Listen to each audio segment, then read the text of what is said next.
If you look forward, jump ahead a bit in your bulletin, you'll see that the remaining section in what we call the engagement of the word time of our service will be a presentation by several people, witnesses about our Better Than Normal capital campaign and the projects that are part of it, interspersed with singing. So prepare your hearts. They've been illuminated by the Spirit, but prepare yourself to hear and receive. They are going to highlight things that you have received in the mail. You should have received already a brochure, and this is going to highlight some of that information. It's not going to replace it. You'll still want to consult that brochure for details. And it will highlight a letter you received this past week and a pledge form that came this past week. Because starting today, we begin to receive 3-year pledges for the Better Than Normal campaign. And we will celebrate the completion of that pledge period on September 12th, in 2 weeks. So just so you know the particulars, a 3-year pledge campaign is a campaign that begins on January 1 of next year, where your first gifts would probably be in January, unless you tell us that you want to begin giving today. And for those of you who've been supporting our previous campaign, it comes right on the heels of it, because our current work, capital improvement work, ends at the end of this year. So it'll just go from one into the other. Please use your pledge form to help you make that decision prayerfully. Consult the 20-day daily devotional guide. If you haven't done that every day, you will have found yesterday in the Cliff Notes the full 20-day devotional, so you can do it at your own pace over the next couple of weeks to help inspire you, prepare you, lead you, and guide you in your decision making. The 2021 Better Than Normal capital campaign has 6 projects to improve our building that will expand our ministries. So here's how they will impact our ministries together in music and from witnesses.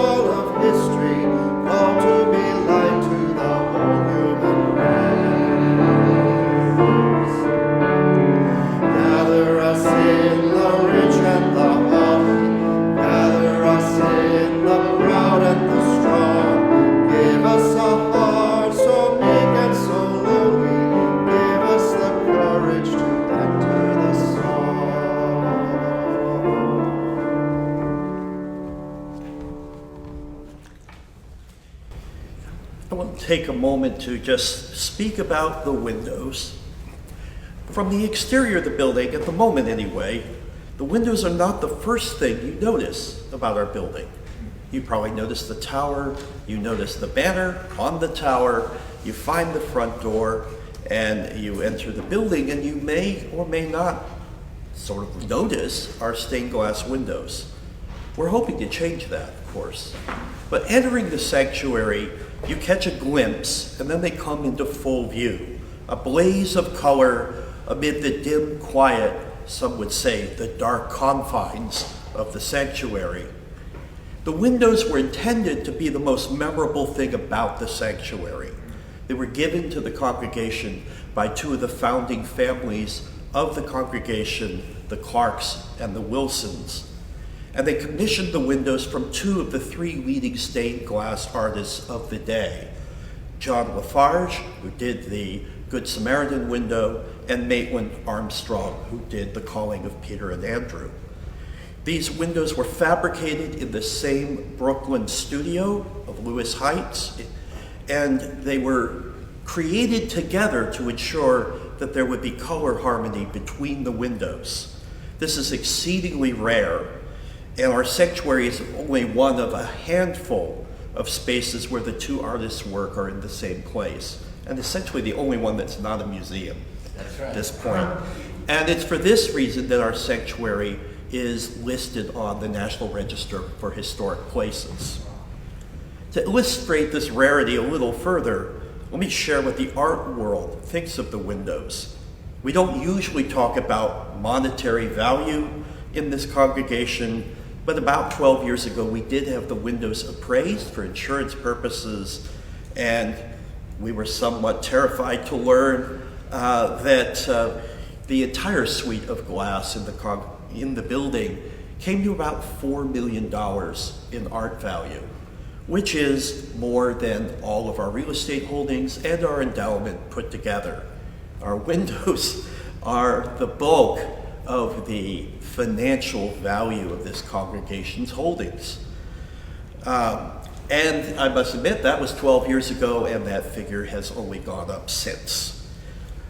So when we think of stained glass, we think of it as eternal. As David mentioned, we have stained glass that goes back actually all the way to the Byzantine period, and we think of course, the great windows of Chartres, 13th century windows. But stained glass does not last forever if it is not maintained. It must be maintained every so often. And in fact, our windows have undergone periodic cleaning. They've received additional support in the 1940s and again in the 1980s. And in the last round of work, a plexiglass cover was put over the windows to ensure that they wouldn't be destroyed by storms or vandalism. Unfortunately, these covers were not installed correctly. They didn't allow for ventilation between the covers and the glass. This allowed a great deal of heat to build up in the void between the two, and this has resulted in heat stress in the glass and some cracking. In addition, the plexiglass itself has crazed and degraded through UV radiation. And so now the plexiglass seems dark, even making our sanctuary the dark and confining place that we're going to sing about in a moment. But we can change that. The capital campaign will allow us to replace the plexiglass with truly clear material that's both impact resistant and UV resistant, and will allow the exterior to show off our windows in a much better light, and we will receive far more light inside the sanctuary as well. These covers will also be ventilated to ensure that the temperature on the interior side of the glass isn't too much lower than on the exterior. That will reduce the heat stress and should prolong the life of the glass until a more detailed and further restoration can be done on the windows.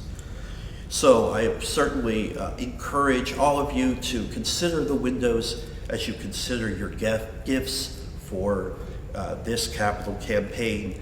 The new covers are absolutely essential to ensure that future generations will be able to be inspired by our windows as much as we have been. Thank you.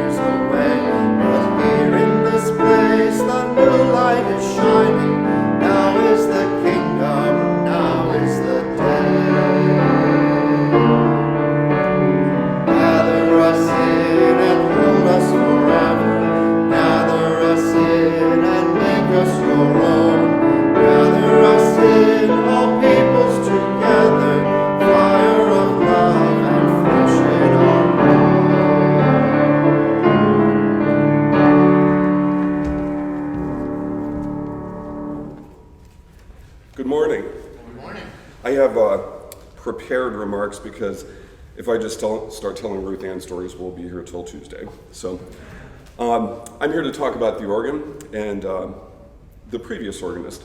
The organ here at Clifton UMC has a long and storied history, and for many decades, this throne, well, it used to be here, was occupied by Ruth Ann Clark.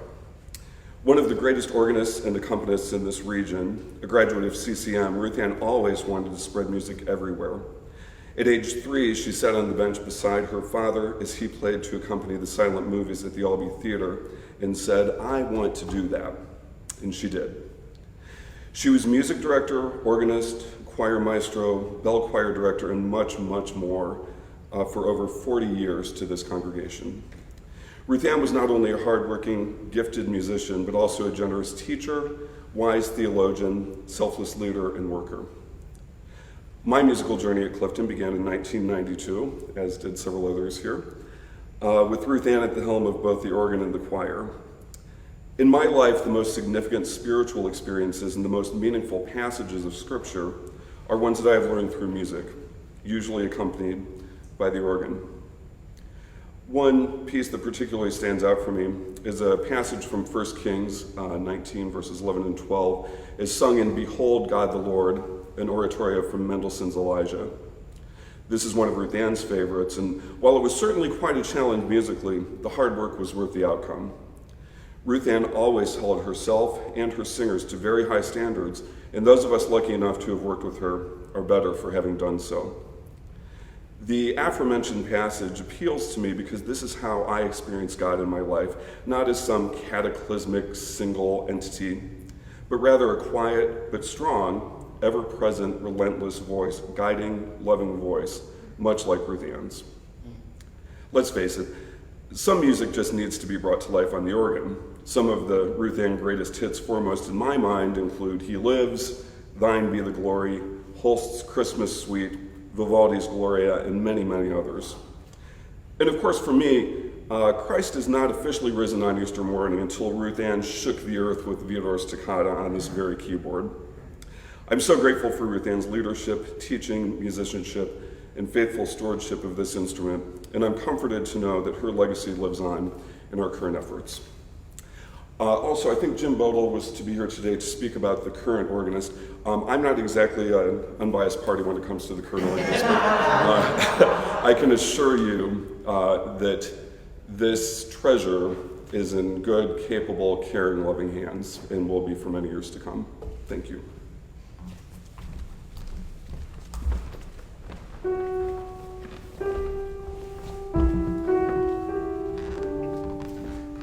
To let you all know, Jim won't be with us. That's why Don said what he just said. Jim is ill this morning, but thank you, Don. We appreciate both your bias and your husband.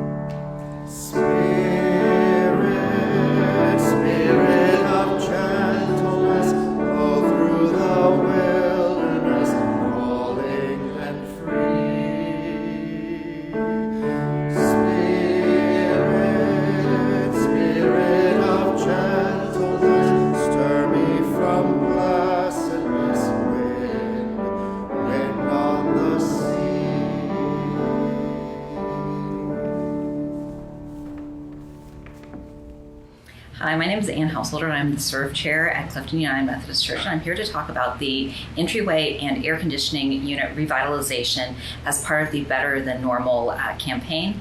When I became the Serve Chair, I started coming down to the church more often during the week, and I started to meet people who were part of the Easter Seals program, and I started to see the activities that they do down here every week, every day, in the summer and in the winter, and how much we need a better air conditioning system for their program. So when we started thinking about the capital campaign, one of the ideas was that this capital campaigns, we usually think of them as being like for us, for our church to be a better space for us to worship in. But here at Clifton, our service to the community, our involvement in our area is always a part of how we worship and how we are. It's part of who we are. And so including the air conditioning for this lower level is an important part of our service to the Easter Seals. People, one of whom I was just having a chat with, and she said, "Man, I hope they turn the air conditioning on." And I told her that I hope that by next year we might have better air conditioning, because it is kind of hot and it's really humid right down here right now. Our sanctuary team uses this space and has turned it into a apartment for the Kaziala family. They have 2 small children living down here, and I don't know if you know what it's like to try to take a nap when it's like 85 degrees and pretty humid, but I know that's not super comfortable for kids. And so the sanctuary apartment space is part of what we are hoping to have better central air conditioning for. All of these are ways that here at Clifton we are in service to our Lord by serving our neighbors in these 2 important ways with our air conditioning. Thank you.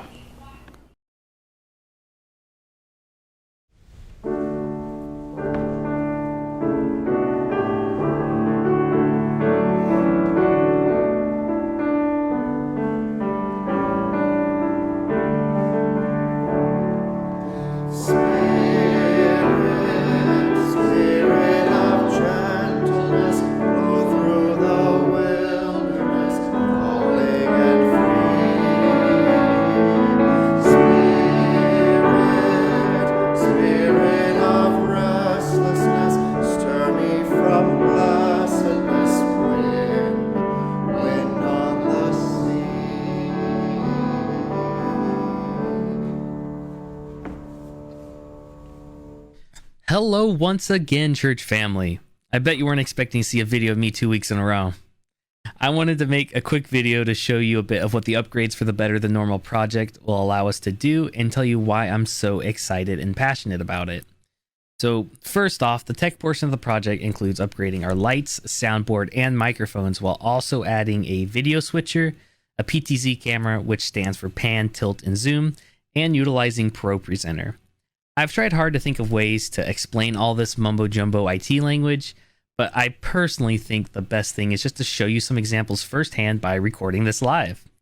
So what you've been hearing and seeing me through right now is a camera and a mic setup with a small soundboard here at my home, which you can see here. And that was me changing to another camera that's behind me utilizing a video switcher. And how you hear me right now is actually similar to the microphone we use each week. Now, with more camera angles and microphones to assist with the quality of sound and sight, every piece of worship will be able to be seen and heard from multiple different areas inside the sanctuary, which allows for a more cohesive view of worship remotely without losing the intimacy of actually being inside the sanctuary. So the last part of my little tech showcase here is this. So this is obviously Isaiah 41:10 that's being shown on the bottom of my screen right about here or so. And the really nice thing about it is that it allows us to show Bible passages or even hymns inside the sanctuary, like here. Once I pull this up for you. There we go. This will allow us to be even more inclusive by being accessible for those of us that might not be able to hear the passages well or don't feel comfortable utilizing paper copies. Let me take that off. So that's the end of my tech showcase and what the additions will be able to do for us. But I wanted to say that, as you all saw last week, Casey and I started and stayed here at Clifton because there was an option for a safe live stream service. We found our home church because Clifton adapted and put in all the work to provide a well-functioning live stream through the pandemic.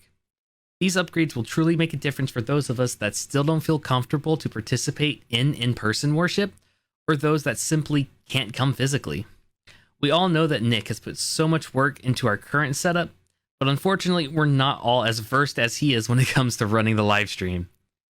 Utilizing all this equipment will make training and getting involved easier for anyone in the congregation to help with the tech side of the service. So I hope that I've been able to help with explaining a bit of the Better Than Normal project, and I hope you all are as excited about this as I am. And as I always say, bye!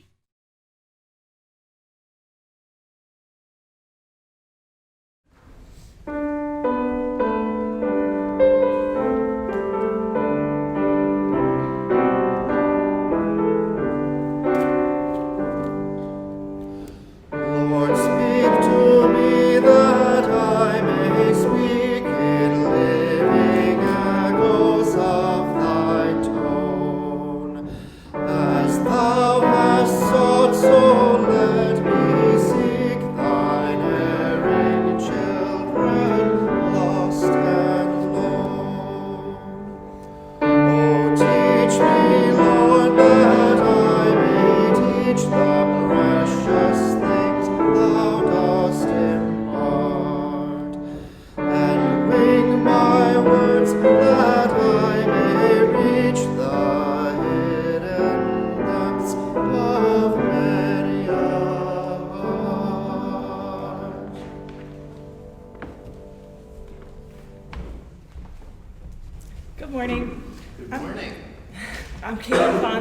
welcome chair for Clifton.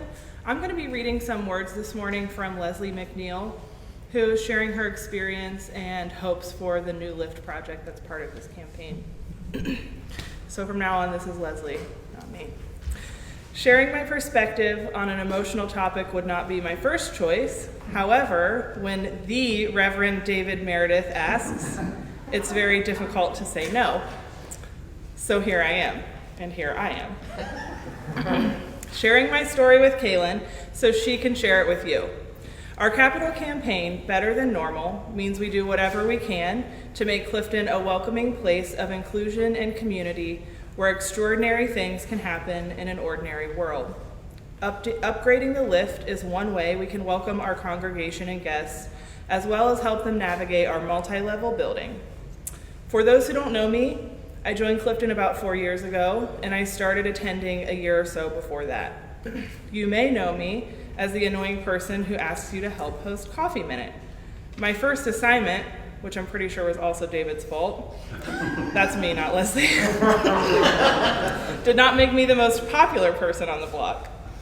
I'm not a cradle Methodist, but I have been affiliated with United Methodist Church for most of my adult life, first in Oxford, Ohio, and then Forest Chapel. I visited many churches of different denominations before choosing to be a part of Clifton.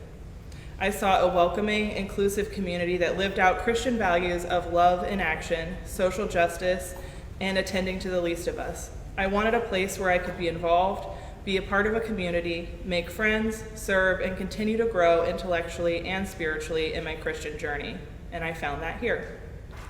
Being a history buff, I love the building, the architecture, the rich history of this church through the ages. I paid no attention to the multiple levels, stairs, and potential barriers to getting around the church when I first attended. I felt able-bodied, and I could do whatever I wanted or needed to do, so it wasn't even on my radar.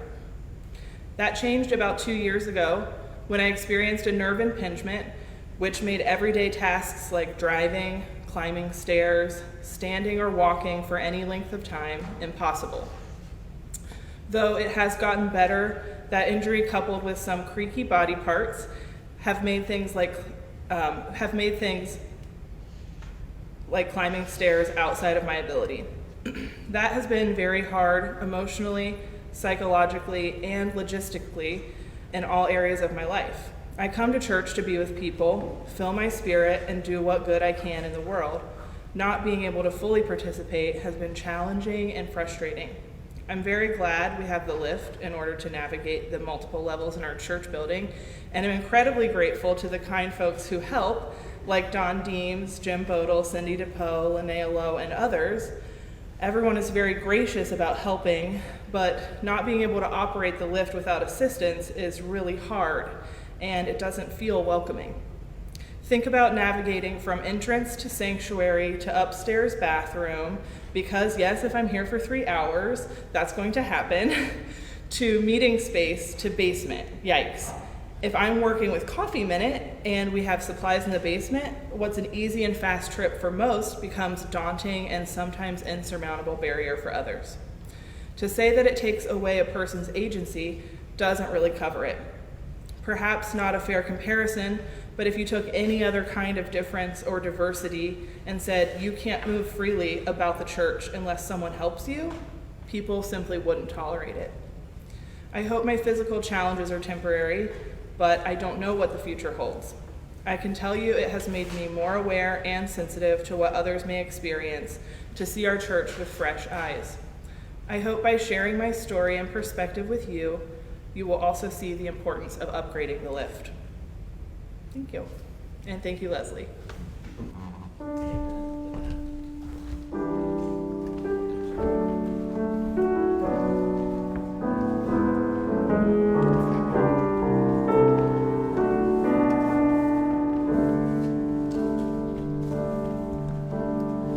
Christ has broken down the wall. Christ has broken down the wall. Let us join our hearts as one. Christ has broken down the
told us one and all, Christ has broken down the wall.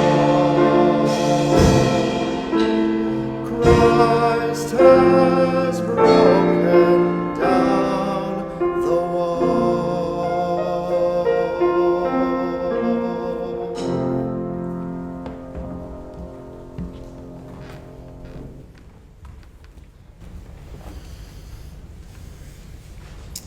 I don't know about you, but those are compelling statements, compelling witnesses that we have heard this morning. Let me just close our capital campaign presentation with a few comments of my own.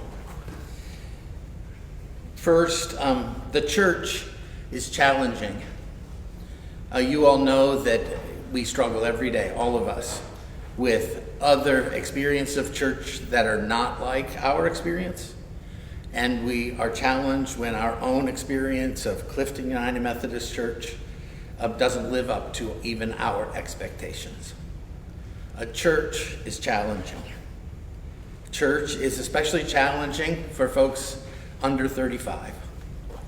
Social researchers have documented that emerging generations don't see congregations and denominations as a place of healing, but rather as a place of harm. And so we're faced with, how do we bring to life the good news of the gospel in the community of peace, grace, and justice in Babylon, if you will, in a place where folks feel like they're in exile from the promises of God. Some because they don't use the newest digitized ways of gathering, and some because they're challenged by the old notions of what church is.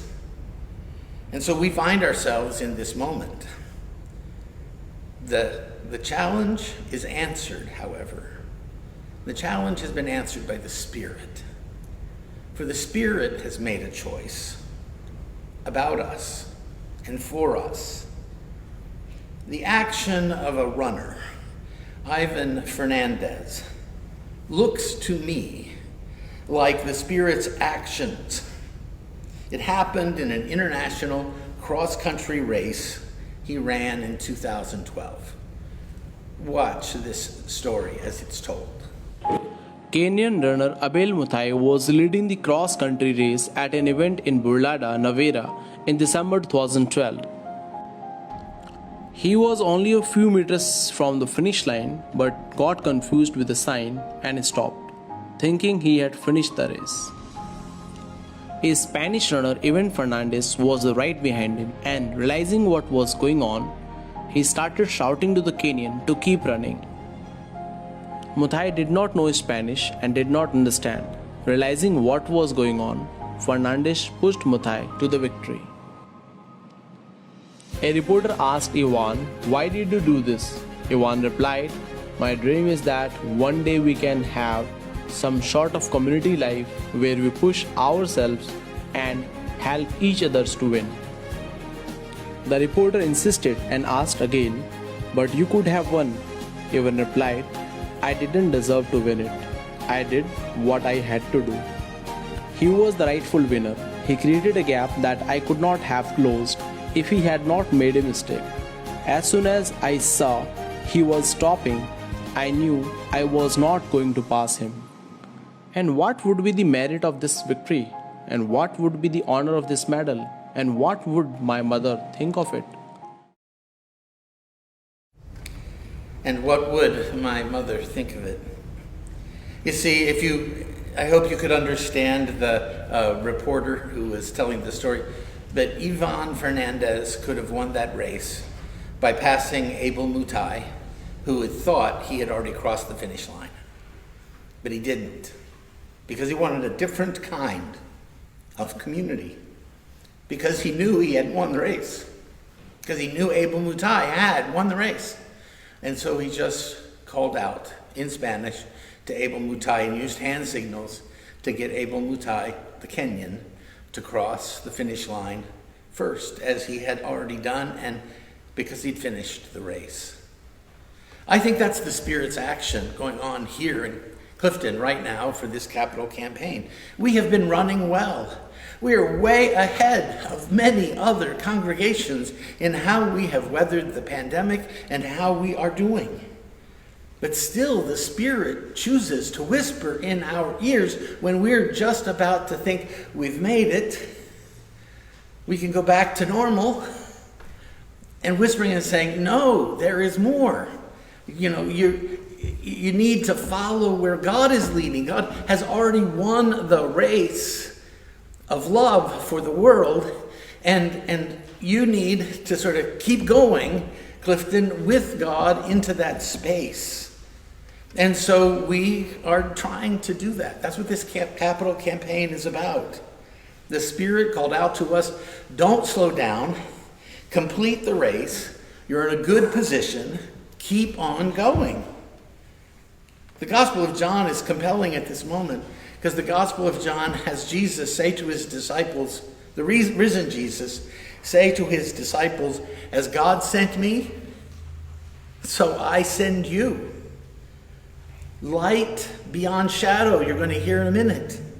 Joy beyond tears. Love greater than your fears. This is what Jesus brought, and this is what Jesus sends us to do. Count on it. Count on Jesus being there to bring light beyond shadow, joy beyond tears, and love greater than our fears. And Jesus is counting on us, on you, to do the same for others. So we've done it. We're in this capital campaign. We've got these projects. And now you are being asked to become not only Abel Mutai as a community, but you're being asked to be Yvonne Fernandez with your pledge and gift to this capital campaign.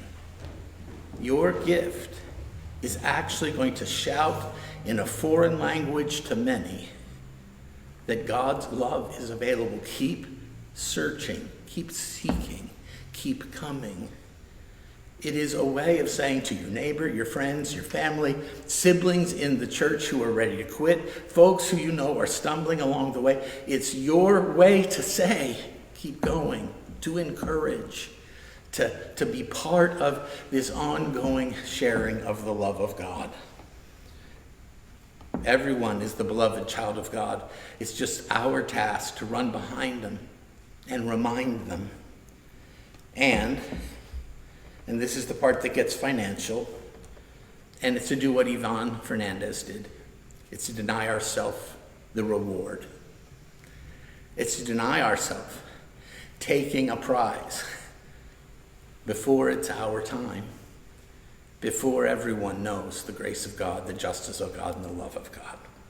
So I invite you, just as Christ is light beyond your shadows, joy beyond your tears, love beyond your fears, be that in this gift you make this year, in your pledge for the next 3 years, to be an encouragement to others. Because we can be better than normal. And the honor in giving is in denying ourselves the immediate reward. Thanks be to God.